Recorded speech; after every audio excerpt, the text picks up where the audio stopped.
All right. Well, I know it's been a while, so I'm going to attempt to make a video here for my YouTube channel, which I have neglected, obviously, but for good reason. Mostly because I've been busy. And boy, I hope I don't look too washed out here. I have this light. This, as you can see, let me see if I can change this, adjust the brightness on this thing or something. Yeah, okay, there we go.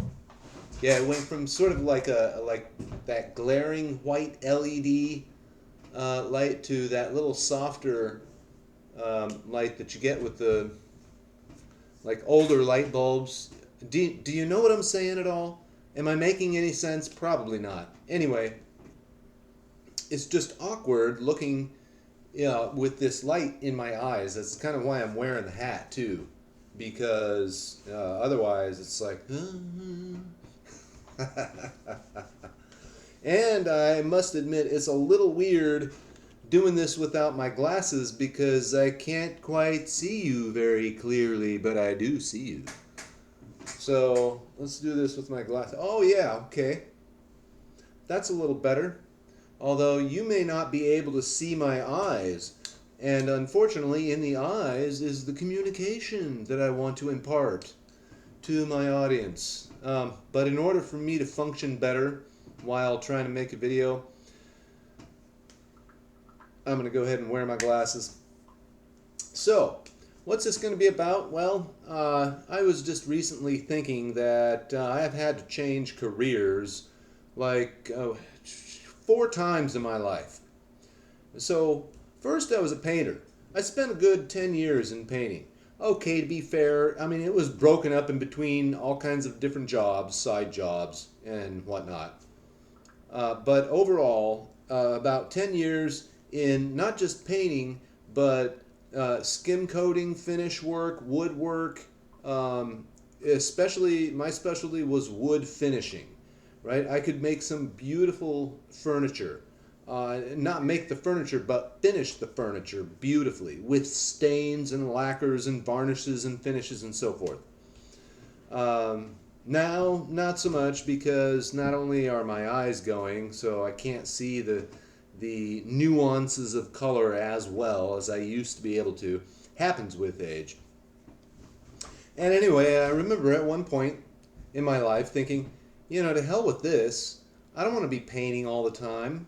I don't want to be having a drum up business, having to be on construction sites, having to crawl around up and down ladders, the whole shebang. So I thought, okay, I'm going to change careers and I'm going to go to school. And so I did. I went to school, to a tech school where I graduated with honors, got a 4.0 GPA. And by the way, that yellow cord that you can see hanging on that red sash right there was the cord that I graduated with. I lost the hat long ago, and I don't really care about that. But that was back in 2013. Yeah, if I remember correctly. Yep, 2013. And, well, halfway through my program, the school hired me as an IT instructor. And so I thought, okay, well, I was going for IT, but now I guess I'm in education. Why not? Now, so I consider a career a length of time worked in a specific industry or a job or what have you for more than 4 years. If you've hit that 5 year mark, you're in a career. That's not just a job. That's you're devoted to that, right? Well, they let me go as an IT instructor right at the 5 year mark. So that was a career. That was my career. So, okay, so there was the second change. No, no, no, no. That was the first change. Second change comes along. And, since I had studied to be a network technician and a network administrator, I thought, okay, I'm going to go get into that field. Well, it's like pulling teeth to get into that field if you live here in California. Um, The industry, I have no doubt you'll understand perfectly well what I mean when I say that there aren't exactly a lot of people that look like me in the industry. So it was a good 10 years before I wound up becoming an actual network administrator for a prestigious, rather prestigious nursing college. So, but in the interim, I had side jobs. I went back to painting for a little while, did, minor construction stuff, and then all of a sudden it fell into my lap, network construction, basically, for security industries like alarm companies. So I started pulling wire, hooking them up to the panels, like installing all the devices, and I'm talking anything from camera networks to door access control to burglary alarms, motion sensors, glass breaks, all that shit. So I learned that industry top to bottom as fast as I could.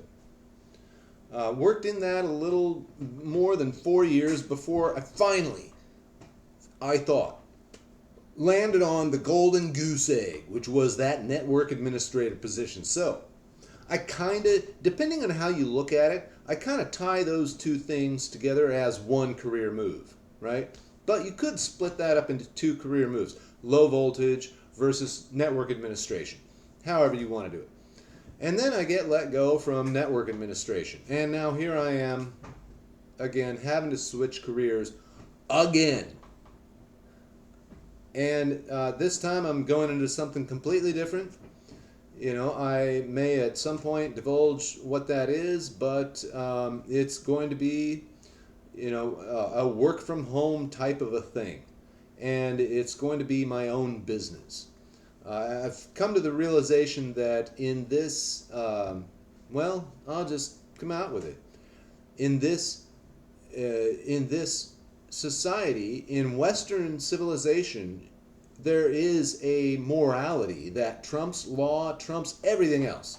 And it's the morality of anti-whiteism. It's an anti-white morality that pervades the West. I don't have to do a whole lot of explaining. You can just look around and you can see mountains of evidence for it everywhere. Take a look at the Daniel Penny case, for example, if you want that. There is no way that he should be being charged the way he is and having lawfare used as a weapon against him. The only reason he's being persecuted like this by the legal system is because there is a dominant morality which trumps the legal system. That system is subservient to the ideology of anti-whiteism and the anti-white narrative. And so, no, I'm not the only one. There are millions of white men struggling to find work right now, to find any work. Men who've been blacklisted out of their professions that they spent a lot of money to get educated, to get into, and worked hard to get their foot in the door, having been passed up for promotions, for opportunities, etc., their entire lives. And all of that has been wasted. Like, that's what I feel like. All of my effort, all of the debt that I got into to be the best, to be the cream of the crop, the top of the class, so that I could get that six-figure job, so that I could get that position and that could afford me a moderately comfortable financial existence. I'm about to turn 52. And I've worked since I was legally able to work. Worked my ass off, studied my ass off, and I don't have a goddamn pot to piss in. And here I am having to change careers again. And it's made me figure out that I just can't work for anybody else. I have to work for myself. That's the bottom line. I'm never going to be successful in doing what I want to do with my life unless I can work for myself. And to also generate a passive residual income, which is something I've looked for many decades, for at least 3 decades. I know that doesn't seem like many. Okay, a few. Well, I think I might have found the opportunity, but I'm not going to speak to it too much because I want it to come to fruition first. And then later on down the road, if it works out, then I can speak to it. But anyway, I just thought I'd let everybody know where I was at, since I know I have disappeared off of YouTube for the last year or so. Um,